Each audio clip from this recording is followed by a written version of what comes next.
You're listening to The David Knight Show. Welcome back. Joining us now is Gerald Celente. Always great to have Gerald Celente on. And, of course, he's the publisher of Trends Journal. You can find that at trendsresearch.com. I think he's got a complimentary sample of that, but you can find out how to subscribe to Trends Journal. Gerald has always been on top of the economic and political trends, and so we want to talk to him about what's going on in Europe, what's going on, of course, in America, what's going on in particular markets. And so we're very happy to have Gerald with us. And, of course, you can also find him on Twitter at Gerald Celente. Thank you for joining us, Gerald. Oh, thank you for having me on, and thank you for all that you do and all that InfoWars does with common sense and to inform the people of what's going on as the rest of the moronic mainstream media keeps them in the dark. Well, thank you. And when you say moronic, I can't help but think of Emmanuel Moron.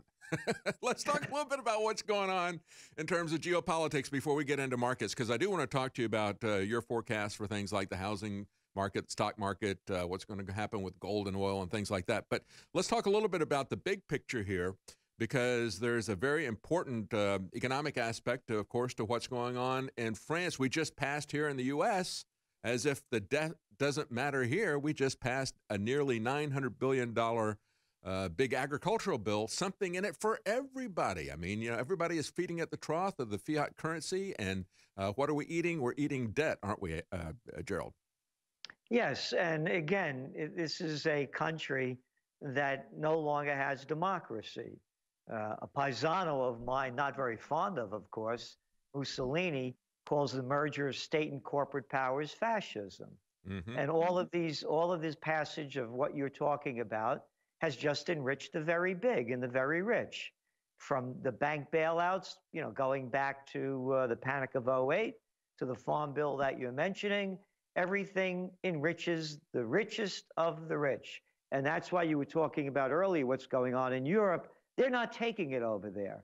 As you're seeing the Yellow Vest movement in France, which, by the way, began organically, but we really know that the Russians were behind it, of course.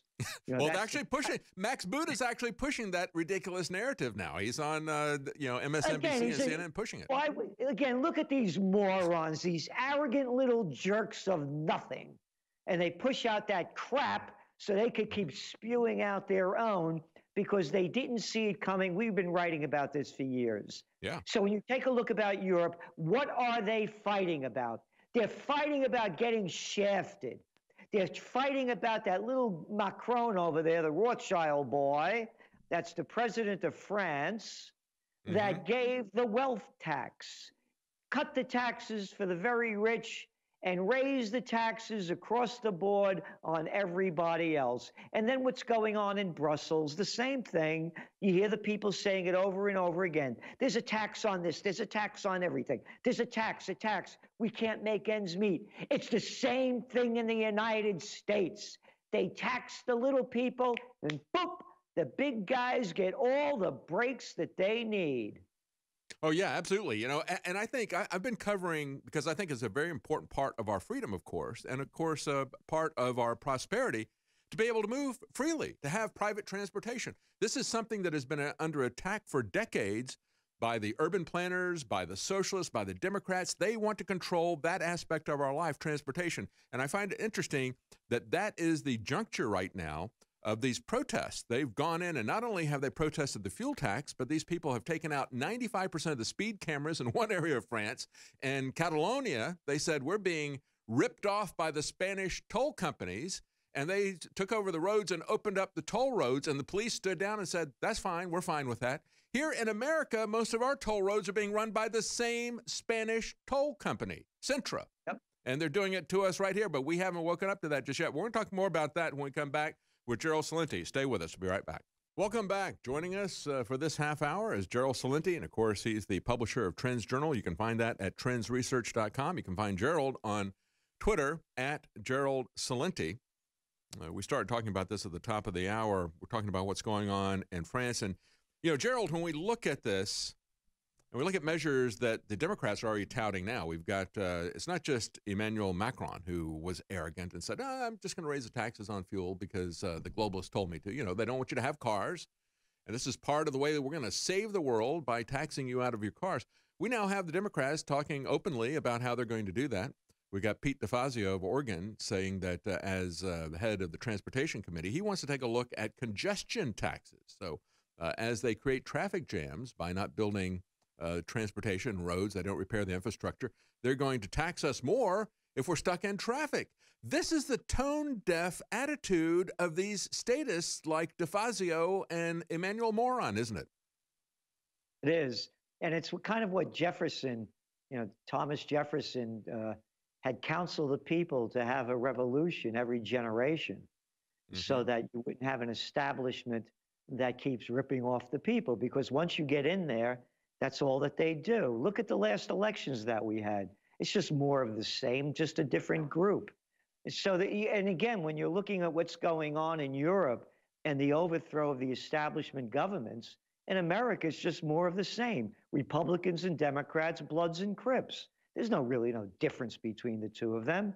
If, for example, what's going on now with the tariff issue, if a Democrat was in there now doing what Trump is doing, the Republicans would be after the Democrat, saying that this is killing business. So it's the same stupidity of both of these entrenched parties that have destroyed this nation. It's in front of everybody's eyes, but the people in this country don't have what it takes to fight back, as they're doing throughout Europe, whether it's with the Five-Star Movement in Italy and League, whether it's with the AfD, the Alternative for Deutschland Party in Germany, the Freedom Party in Austria, and now you're seeing the Yellow Vest movement spreading throughout Europe. It's not happening in the States.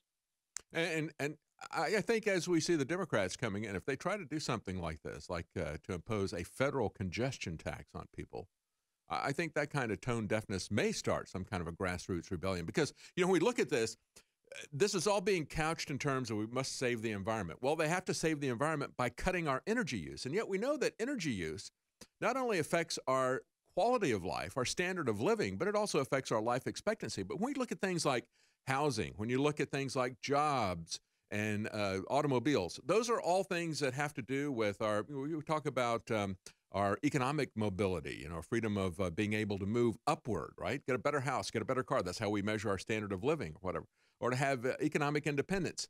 And yet to come after these very things and to come after the bottom line of this energy, at some point people are going to wake up. And I think they underestimated the fact that people in Europe were attached to their cars. Certainly they know here in America people are attached to their cars. And the people that I talk to on a regular basis don't really seem to understand that they're coming for that. They're coming for your home. They're coming for everything. They want to lock you in the city and take away the keys to your car and put you in a taxi, a robot taxi. They don't realize that yet, but this might be a moment at which people start to wake up globally because of this Yellow Vest movement. I don't think the Americans are going to wake up. I just don't see it.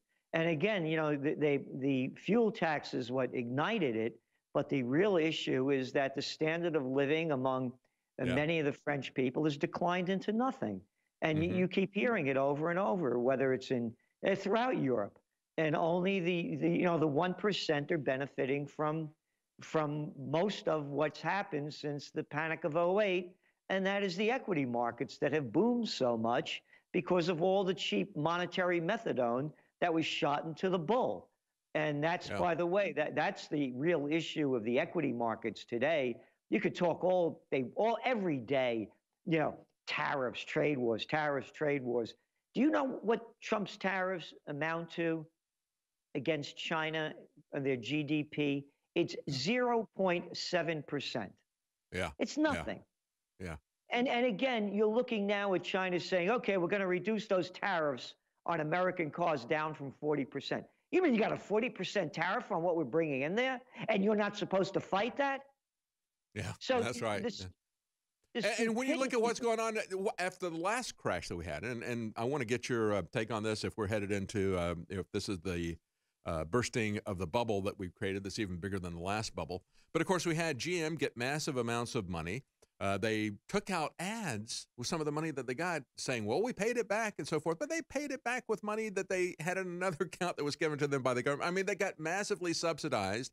They're using it to move to China as they shut down their production facilities here. This is what we typically see from these corporations.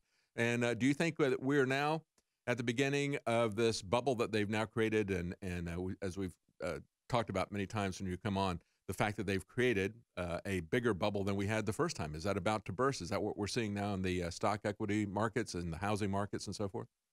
Yes, but before I get to that, what you mentioned about General Motors, how much money did Americans give them? We gave money to a private company. Does anybody give you any money? Anybody give anybody else? No. It's not General Motors. It's the slimy little low-life politicians that are doing it. It's called fascism. They're getting paid off by the corporations. It's the merger of state and corporate powers. They steal our money.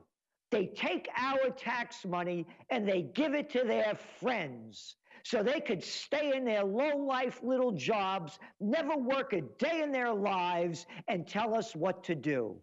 So and they do it all the time. Just take a look at the stadiums that they build, the sports stadiums that they build. We go in and we give these billionaires all this money. They build a stadium, they play for a few years, and then they take their millionaire teams and go somewhere else.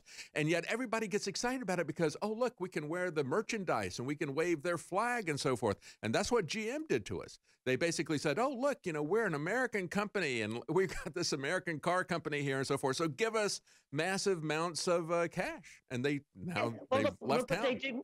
Look what they did with Amazon in New York. $5 billion worth of tax breaks to the richest man in the world, costing us, the taxpayers, $48,000 per employee. I got a little jerk mayor over here in Kingston. They have these pilot programs. They give the very rich all these tax breaks to build what they want to build. They're not tax breaks. The people pay for that. That's right. So going back and other businesses. Yeah.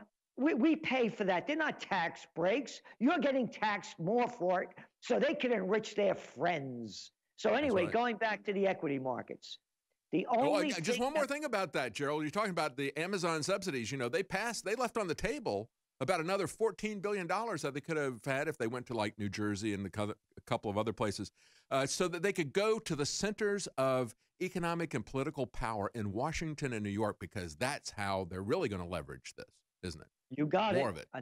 You nailed it 100%. It's the merger of state and corporate powers. It's fascism. This is not a decline of capitalism. Capitalism is gone. No such thing as too big to fail in capitalism, and no such thing as all these tax deals that they're giving. They're on the economy. The markets, the only thing that's holding up the markets is cheap money.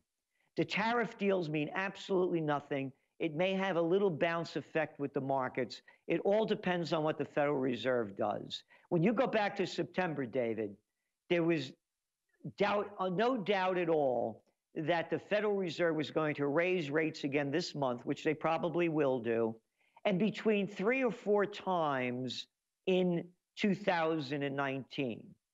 Now the futures markets are showing that the chances of them raising rates 3 or 4 times in 2019 are down to about 2%. Oh, really? So what they're saying now, they're saying no more higher rates. We have to keep the methadone, the monetary methadone flowing into the system. That's what will save the market short term. All right. Well, we'll get more economic projections from Gerald Celente when we come back. That is, they're going to keep trying to shoot that drug into the marketplace because we know that is like a pin. They did it once before, a quarter every single quarter. Welcome back. We're getting close to the end of the year. What is going to happen to the stock market? We've seen a lot of volatility, but especially on the downside this last week or so. We have Gerald Celente joining us. Trends Journal. You can find it on trendsresearch.com. He publishes Trends Journal. And you can find him on Twitter at Gerald Celente. Gerald, as we were going to break, you said, of course, it's going to depend on whether or not the Federal Reserve is going to continue to pump up the economy with these steroids of interest rates and so forth. And we've seen this pattern before. We saw Greenspan drop interest rates down, leave them very low for a period of time to create an economic bubble. And then every quarter he would raise interest rates by 1/4 point till he, the stair step thing that he had going till he burst it. And we've kind of seen this in the Trump administration, but now you're saying that the expectation is that there's only about a 2% chance that they're going to continue every quarter interest rate increase next year. And is that going to be enough to keep this stock market from collapsing? Yes, temporarily it will, but the bull eventually OD on, like everybody else does when they keep getting shot up with heroin and other types of drugs like this. And it's very important to take a global perspective. And one of them to look at and to show the ineffectiveness of this kind of system is Japan. They just came out with their third quarter GDP numbers. They're down 2.5%, minus 2.5% in the last quarter. This is despite negative interest rates, negative bond yields, and the Bank of Japan having $5 trillion worth of debt, bigger than the total GDP of Japan. It doesn't work. Let's look at what's going on in Europe. They downgraded European growth. They're downgrading German growth next year to maybe 1%. Look what's going on. They still have negative interest rates in Europe, and they're not going to raise interest rates maybe until the summer of 2019. Take a look at China. Oh, yeah, see their car sale numbers that came out this week? They're only down 13%. Has nothing to do with tariffs. The people don't have the dough. The housing market in China, it's ready to explode. It's on a downward trend. Take a trip to Australia. You're seeing prices in Melbourne and Sydney going down 9.5% on average. Take a look around the world. It's a global slowdown. And we're having that happen in housing markets here in the United States across the country as well. We're seeing a slowdown in housing, right? Slowdown in housing, slowdown in new mortgage applications, on and on. Look at the stocks in the home builder sector. A bear market is when something is down 20%. They're down over 30% in the home building sector. Wow. That tells you where it's going. Wow.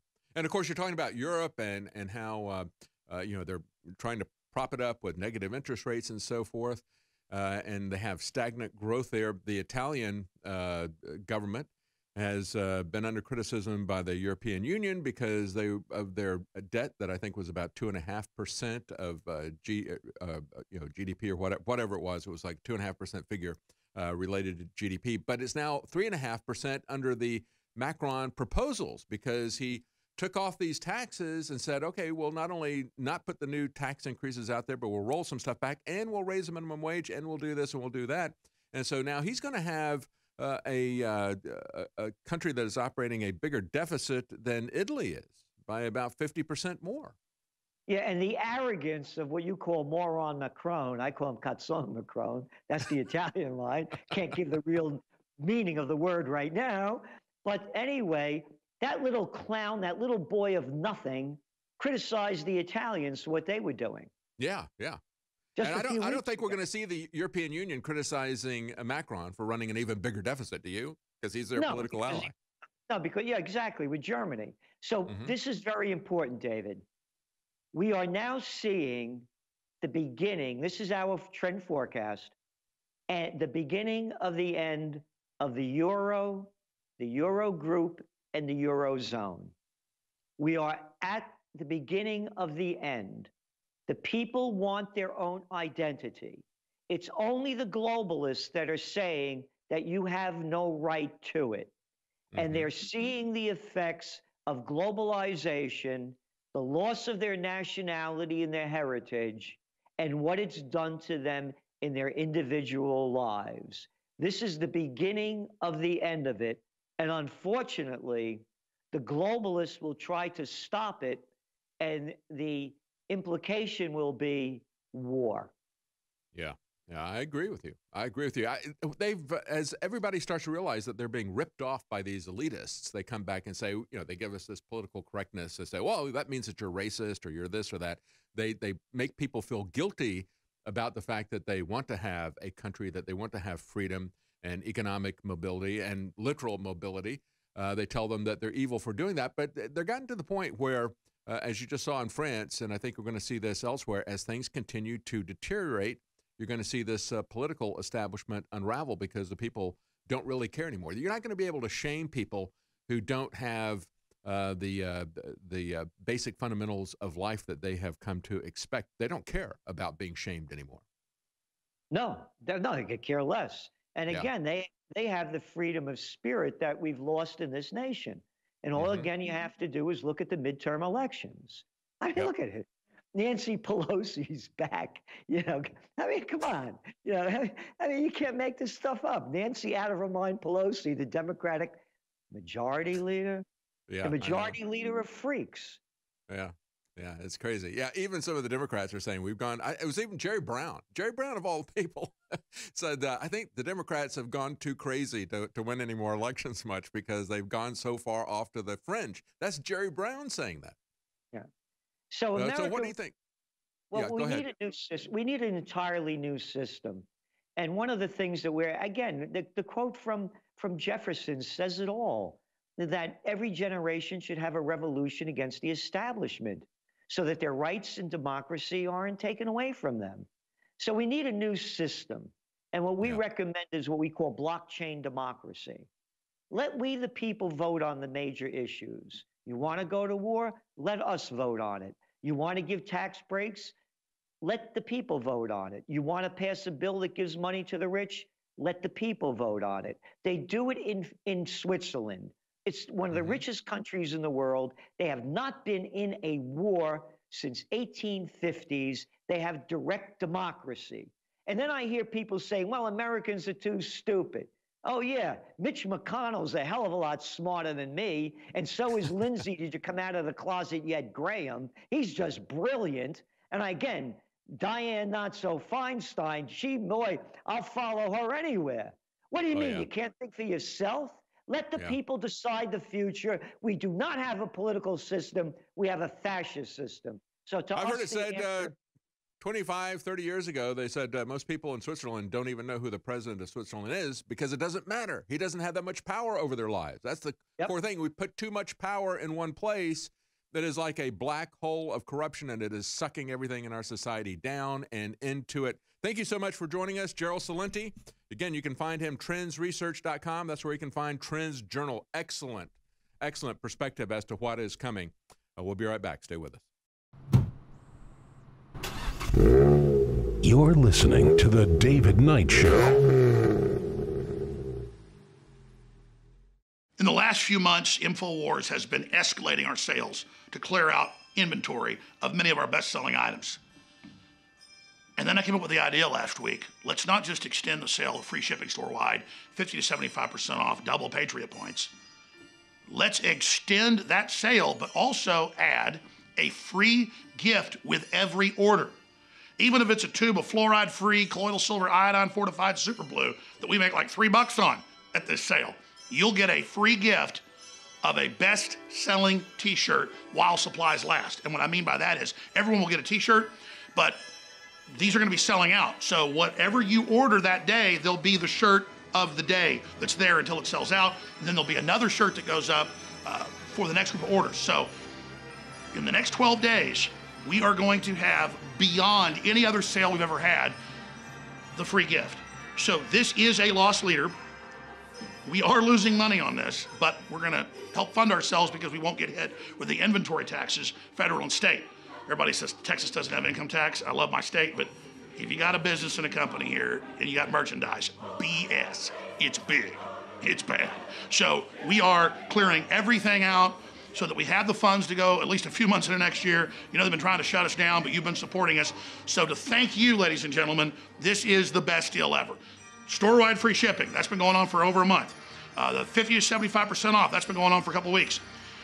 The double Patriot points, that's been happening about a week. Now, for the next 12 days of Christmas, every day a free gift on top of it and special mega sales every day.